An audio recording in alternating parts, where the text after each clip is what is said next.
I'm Aaron. I play guitar in the Ghost inside.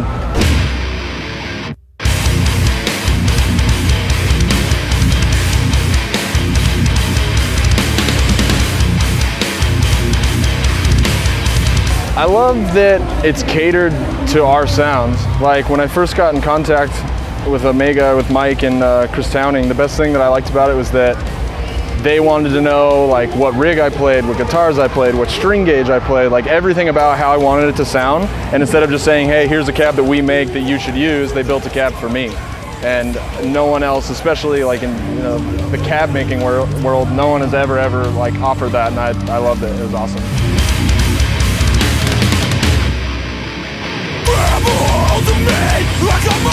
We've been through a few different speaker combinations because the ones we have are actually the first two that ever got sent out on tour.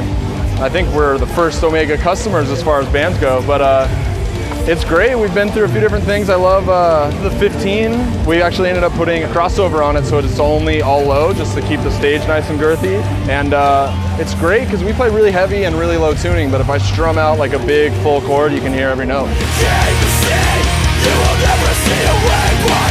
Chris Towning, who also works with Omega, he hit me up and he was like, hey, what cabs are you playing? And I said, actually, I need to get some new ones because ours are busted. And he said, well, you need to try this thing out. Like my buddy's building some stuff and it's catered to you. And of course, with anything new, you have no idea what to expect. And the more I talked to Chris about it, the more I talked to Mike about it. And I was like, yeah, I'll give this a shot. So I threw it together and cab showed up and I was psyched.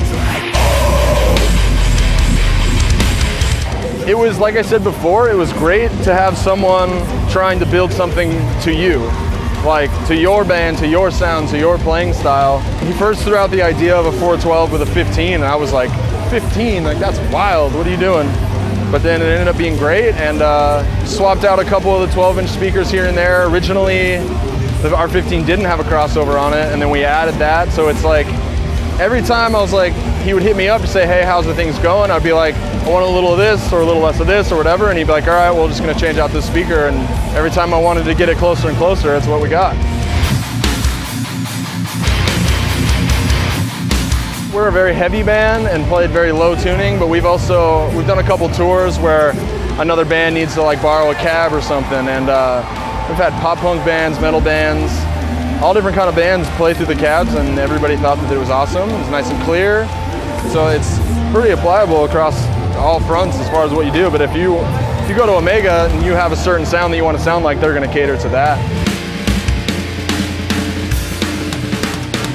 All we did was just put microphones in front of my exact live rig, and that's what went on our record, and that was our guitar tone. We didn't have to tweak, we didn't use any crazy amps, we didn't do anything. We just put two microphones in front of my cab and my amp and my everything, and it's exactly what we wanted for the record, and that's what we used. We tested all kinds of stuff in the studio because that's what you did. I think we had a Marshall 412 and a Mesa 412. They both sounded all right, but the mic combination and the speaker combination that we had in our cab just felt like instead of having your guitar here, it sounded like it was here. So it opened it up and it just sounded way bigger and wider sounding. Like I said, because we just used a standard like SM57 to mic one of the 12s, and we actually ended up using a kick drum mic on the 15 like a little ways away, and the combination of it just made it sound like it was coming through a wall. Like it was really, really thick, and we were happy with it. We were psyched. We have some of the songs on our new record is the heaviest stuff we've ever done, and we've also, for a couple of the songs, we even tuned down lower than we normally did, and it kept up along the whole entire way. I love our new record sound because it might not be like perfect or polished or this, but it sounds like our band. Exactly, and which is exactly what he built those cabs to be. He built those cabs to sound like the Ghost inside, and that's exactly what our records sound like, and it's the first record that I feel like sounds exactly like that. And I think it has a lot to do with the fact that we chose cabs that were built for us and the same cabs we use live. Easy, I just call Mike on his cell phone and say, hey dude, what do you think about this? And he says, all right, shows up to the next show when we're close by with a box full of speakers and swap it out until we're happy. It's simple. That's one of the best things about the cabs, is that if it's maybe not right the first time, or what you thought would be right the first time isn't what you ended up wanting to try, it's right there to, it's not you bought the cab and then you never speak to them again. You purchase the cab and he gets it until it's right.